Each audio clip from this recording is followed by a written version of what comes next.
Hello from USC, Connor Morissette and Chris Trevino of USCFootball.com. It's time for instant analysis after fall camp practice number 5. Chris, this one wasn't fully open to the media today, but we had a viewing period and a ton to get to. Practice observations, then we heard from 3 defensive coaches and some defensive players afterwards. We're in the full swing of things here, fall camp. What was your biggest observation from today's viewing period? Well, the biggest observation is what we heard, and that was some popping because they had pads on today. Not full pads, that's coming. That's coming very soon, but they just had the shells on, but we got to hear some popping, and I think that was me and you were watching them doing their tackling drills with the defensive backs, and I think that was our biggest takeaway. Just hearing those guys, practice form tackling. Again, they're not doing full tackling, bringing guys to the ground. They're just practicing on the form and thudding, but we heard a lot of thudding, and I think you wanted to make a note about Zion Branch.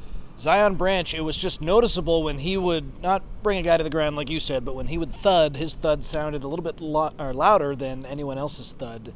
That stood out to me. The rep hierarchy, something we talk a lot about. Carlos Nicholson took the first rep with the cornerbacks in that drill, and then when the safeties switched over. It's interesting, Chris, some of the people who are with different groups. For example, the corners, it's Greedy Vance is with the corners, Jalen Smith, 2 guys who we expect to compete at nickel, and then Anthony Beavers was with the corner group today, and that was new. Yeah, that was definitely new. Good on you pointing that out. A great ghost note and a great note for instant analysis. I think USC just refers to their nickelbacks as cornerbacks, and that's why you see them in that group, and that's something they're listed on the roster. But Anthony Beavers has not previously been listed as a cornerback, so probably a little bit of cross-training going on there with Mr. Anthony Beavers, a bigger kind of linebacker, kind of similar to Zion Branch, not as athletic, but kind of a bigger body, almost quasi-linebacker kind of feel. So putting him closer to the box makes sense, giving him some cross-training there. I know Prophet Brown did a little bit of that in the spring as well. So just getting guys used to being more versatile in this scheme.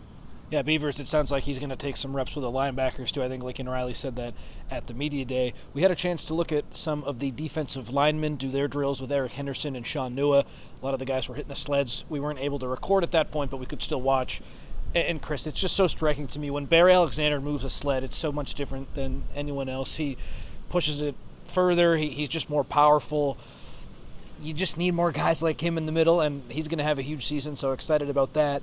Just what's around him, it'll be interesting to see. How much does Nate Clifton play? How much does Gavin Meyer play? How much does Kobe Pepe play? We'll get to him. He was one of the big stories from today. Barry Alexander, though, Chris, get excited about him, as everyone is. I know he was the number 1 most important Trojan for us on our website, so we're clearly pretty excited about him. It's just different with guys like that, and USC, they're trying to recruit more players like that. We've seen Carlin Jones get added, some of these bigger bodies. That's important. Bear, he just stands out, man. Yeah, I mean, you see that in that strength department, looking at that, and that is a nice thing to see, but it also emphasizes that they need more guys like that. That if you have 3 guys who are doing like that, you're in a pretty good spot. If you have more than that, you're in a great spot. So you're hoping guys can step up around him, and that's kind of the big question mark. Who's going to step up with Bear Alexander? They need a Nate Clifton, they need a Gavin Meyer, they need a Kobe Pepe, who you're right, we're going to talk about here in the back half of this instant analysis. But yeah, seeing him on the sled, he's just like at a different level and a different kind of football player and a different kind of defensive lineman. You just hope they can get some production around him so he can have an even bigger season, and offensive lines and offenses can just scheme around Bear Alexander and throw all their bodies at him. So time will tell. Obviously, they got a big first test with a great offensive line with LSU, so we're going to be able to see who is going to step up for the Trojans. Jamil Muhammad took the first rep in that sled drill, which that just backs up everything we've heard about him wanting to be the first guy off the bus and the leadership that he possesses. Sean Nua talked a little bit about that and how that can be a way to get you on the field. Talent is, of course, important, but leadership, putting guys in positions to succeed, which Jamil Muhammad does a great job of. That's why when I released my depth chart earlier today, I got him as a starter. I think he's really done a nice job being a USC Trojan, and his production last season, of course, it was great in the first half of the year, dried up a little bit in the second half. He has a point to prove. I think he's doing a lot of things right. Fans want to see Braylon Shelby, they want to see Anthony Lucas, and they will see a lot of him, but don't forget about Jamil Muhammad. The last practice observations that I have, Chris, so a little bit of a different group with the punt and kick returners today. Greedy Vance, the nickelback cornerback, he was out there fielding punts. He introduced himself. What looked like to me, I couldn't really hear it, but he went over and shook Ryan Doherty's hand, who's the special teams assistant coach here at USC, almost like, yeah, I'm going to be doing this now, like, hey, welcome, I'm new, nice to meet you. Thought that was funny. And then he asked Zachariah Branch how to return a punt, or how to catch a punt, and Zach said, I catch it with my hands, but I keep my elbows close, and that just made me think, I get maybe wanting to have a defensive back there in case Arizona State surprise punt sneaks up on USC again.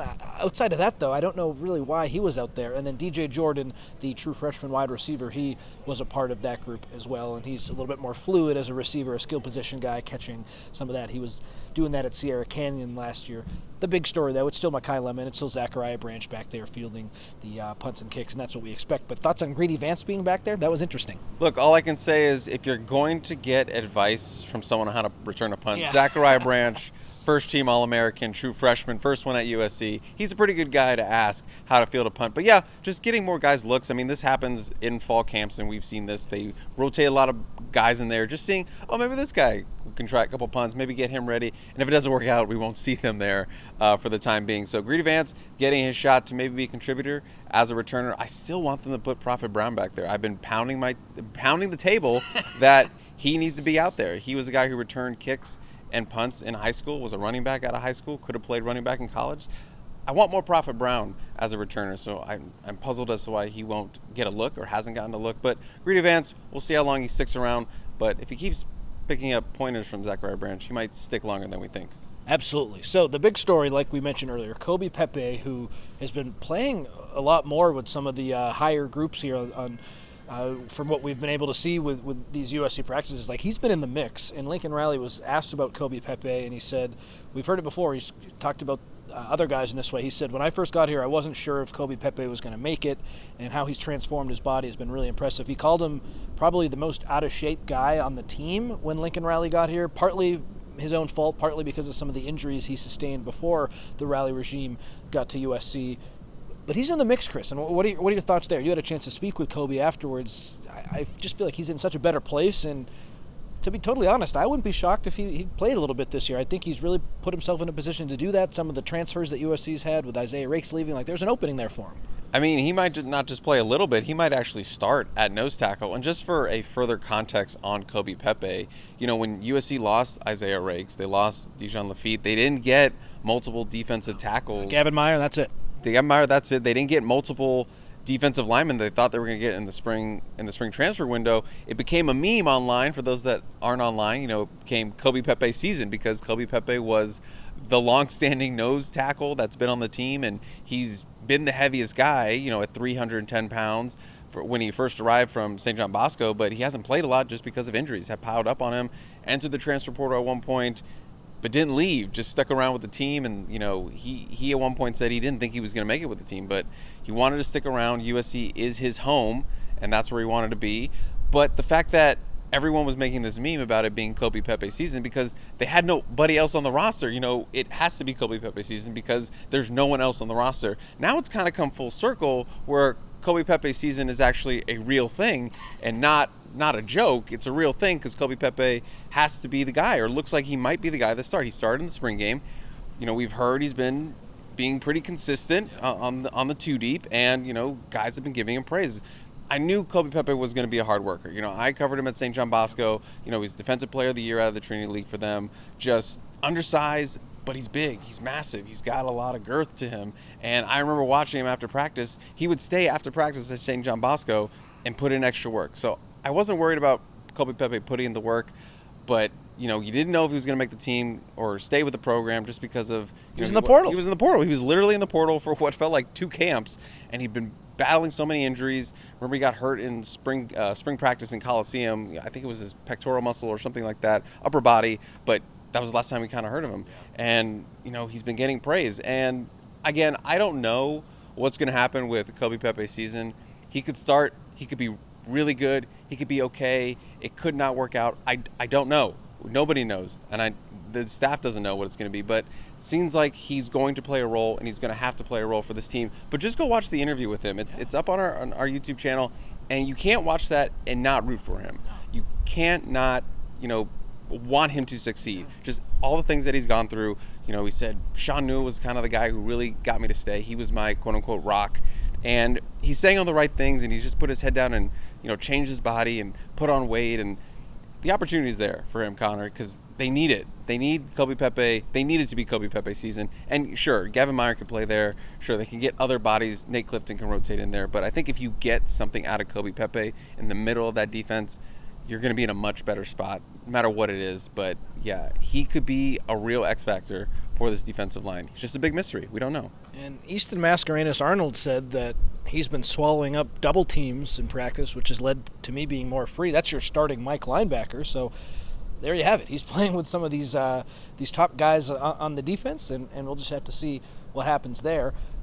He was the biggest story from what we heard after practice. I thought it was interesting talking to Lincoln Riley, Sean Nua, some of the other guys about Carlin Jones. Lincoln Riley said Jones, while he is still new, that bigger body, we just started recruiting to that because we have this new defensive staff, and he's someone who certainly could play a role. Sean Nua said, when I asked what he likes about him, he said, you love the size. The technique, it's not quite there. He's really raw. He was just cleared for full practice either today or yesterday, I think Nua said. So there's a long way to go. I could see him if he does start playing a little bit more. I don't think it's going to be early in the year. I think he just needs a little bit more time because that technique is so raw.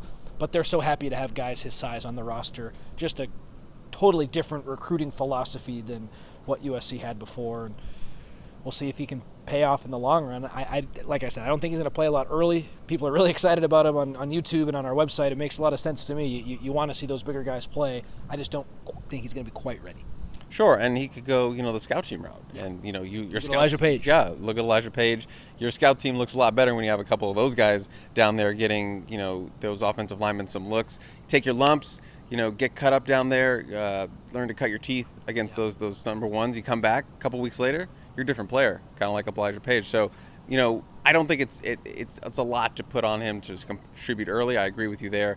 Usually kind of that mid-season is when you start to see, games slow down a little bit. So, yeah, I would think we'd have to wait a little bit before we see those guys contributing consistently. But who knows? Elijah Page thrown into the fire early, made some plays. He was a spring enrollee, so it's a little bit different. But, yeah, I think there'll be an opportunity for those guys.